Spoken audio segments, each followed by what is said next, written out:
Alrighty, it's been a very long time since we did a versus, but it's about damn time, honestly. Also, I'm going to be watching a lot more anime this year, so if you have any ecchi anime recommendations, especially new anime that's coming out this year, let me know in the comments. But today we have to deal with a harem in the labyrinth in another world. I don't know if I said that name right. Probably butchered the hell out of it, but stop making these long ass names. But anyway, this anime here is something I was actually thinking was gonna be kind of crap and honestly not that interesting, but yeah, I was entertained. I was watching all 12 episodes and honestly I'm kind of like with this one because this is interesting when it comes down to things. So obviously it's like basically every other anime that exists right now. Oh, some boy got isekai'd into the video game world. Basically it's some D&D Dungeons and Dragons type of nonsense, except it's not like having any dragons, at least as far as I've seen. And basically you gotta just do things like in this RPG world and just start beating ass and then getting ass, and that's kind of how it was, honestly. And it's very ecchi and have like a whole bunch of other stuff with like dungeons and trying to go through the different levels and whatever, and you know, trying to keep your identity kinda a secret because no one knows they're in a video game world and all this type of stuff. And you know, that's kind of basically how it is. And you can also buy women in this world because why not, as slaves, and use them for some good actions because why not. And it's epic as hell, so yeah, why would you leave? When it comes down to things, that's basically the premise of the show.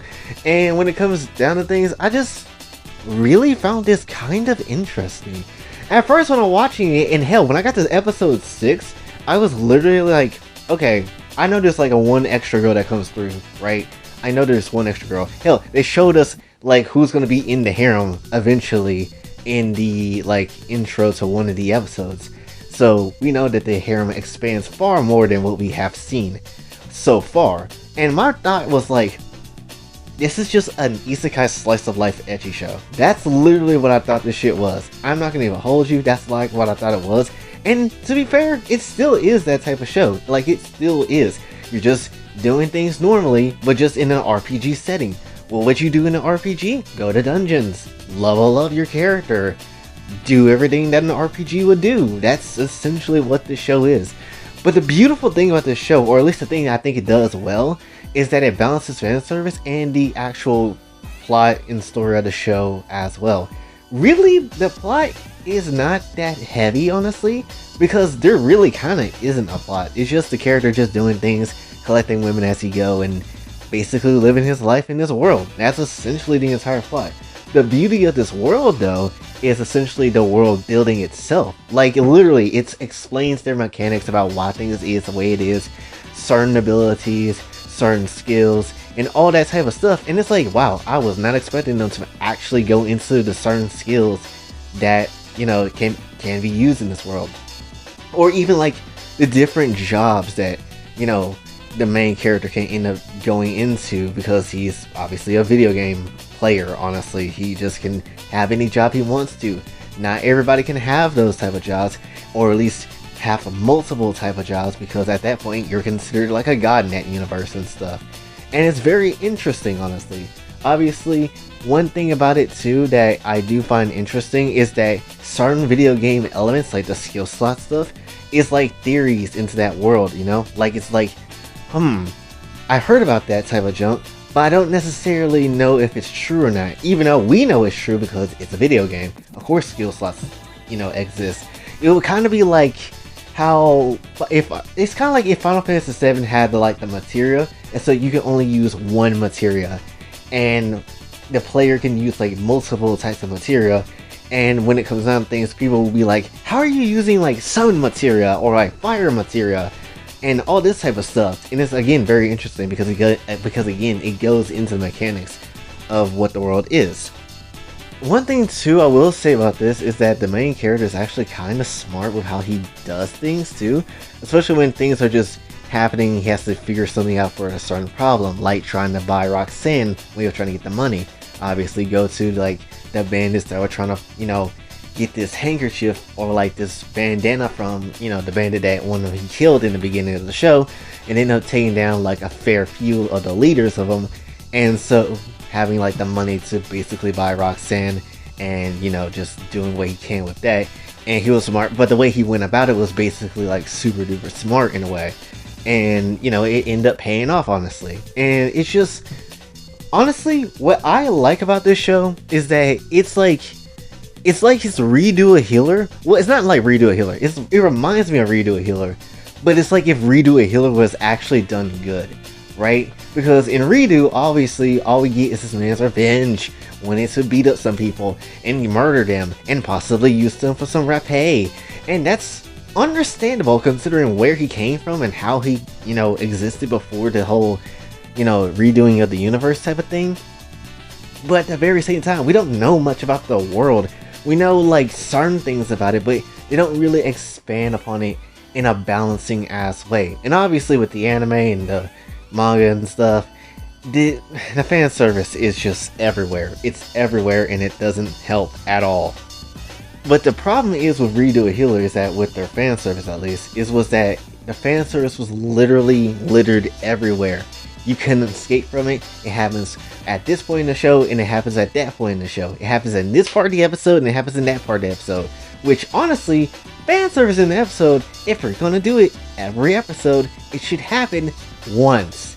It should happen once. Mainly one time. You can tease it you could possibly tease it and do it again, and then like do actual fan service. But doing multiple rounds of fan service is so bad. I'll be honest with you. Now I have to deduct points from Harem Labyrinth anime, mainly because, you used the main girl like multiple times before, and it's mad boring. I wouldn't say it's mad boring, but it's boring enough, right? It's already like, yeah, I'm ready to see someone else, honestly. And you're just using her for like the main part of the anime series, and it's like it's getting kind of stale, not gonna lie. And it just didn't honestly feel interesting when it got too close to the end, until Sherry pops up. And then that's when things get a lot more better, because, hey yo, another girl. So of course I'm gonna feel some happiness. But at least it wasn't as stale, right? As Redo a Healer with Setsuna and Flare. That junk was just stale. I hated it. Granted, I love me some fan service, but I hated that it was the same person, the same two damn people over and over again. Scenes I'm waiting on to basically, get good and be awesome and kind of be more better than the actual fan service between those two, and it doesn't end up hitting on those levels that I wanted it to hit, honestly. But Roxanne with hers, it wasn't bad, and yes, it was the same person, and it was kind of boring, but at the same time, they tried to do different things with it. They didn't really do that. They did it like fairly good in this series, where it wasn't super overly boring, but it was enough, right? That's what I feel like. They balanced between, and in the story too, they balanced between the mechanics of the world and the story and the world building and all that type of stuff too, with the fan service as well. I ain't gonna lie, this story honestly gives me like ideas for my Kokatsu story I'd be telling on YouTube, honestly. Like, I'm not gonna necessarily lie. My ass kinda wanna add a slave girl now. The most ironic bar. Anyway, I ain't gonna even hold you with the ending though.